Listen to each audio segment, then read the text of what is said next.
घेऊ आम्ही. रवी राणांनी रवी राणांनी आरोप केला आहे की बच्चू कडू फक्त हे नौटंकी करताय, प्रसार माध्यमांमध्ये येण्यासाठी हे सगळी नौटंकी केली असा आरोप केला. त्याला साल्याला म्हणा, नौटंकी आम्ही केली नाही, परवानगी आम्हाला होती.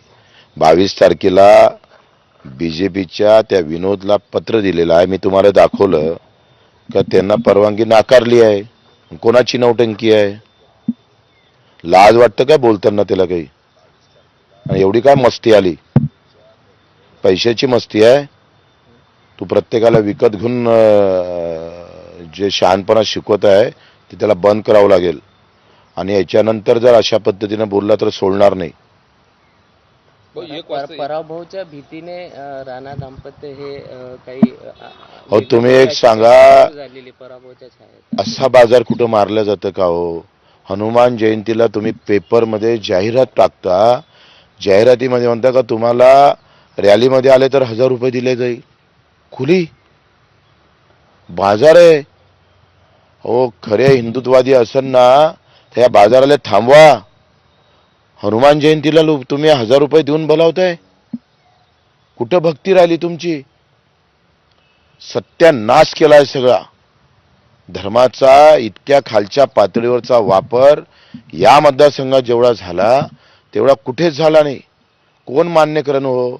हनुमान जयंतीला या 1000 रुपये तुम्हाला देतो.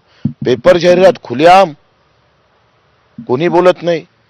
त्या रॅलीचा खर्च याच्यात मांडला जात नाही. कलेक्टर, तहसीलदार उघड्या डोळ्यानं पाहतं.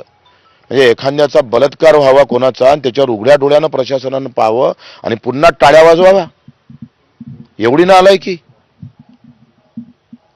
आणि आता पराभव होणारच आहे. पहिले 1 लाख तरी भेटत होते, आता 50,000च्या वर भेटणार नाही. हो, तुम्ही म्हटलं की 11 ते 1 वाजेपर्यंत तुमची रॅली असणार. 1 नंतर तुम्ही आंदोलनाची रूपरेषा जाहीर करणे. काय आंदोलन असणार? काय गोष्ट? तर तेच आम्ही आता अधिक बसतो आहे. कारण निवडणूक आहेच आहे, पण याच्यावर कुठं ना कुठे जरब बसला पाहिजे याचा आम्ही प्रयत्न करू तशा पद्धतीनं. कारण ही लोकशाही आम्ही पाहतो लोकशाहीचा खून आहे. हा माझा अपमान नाही आहे.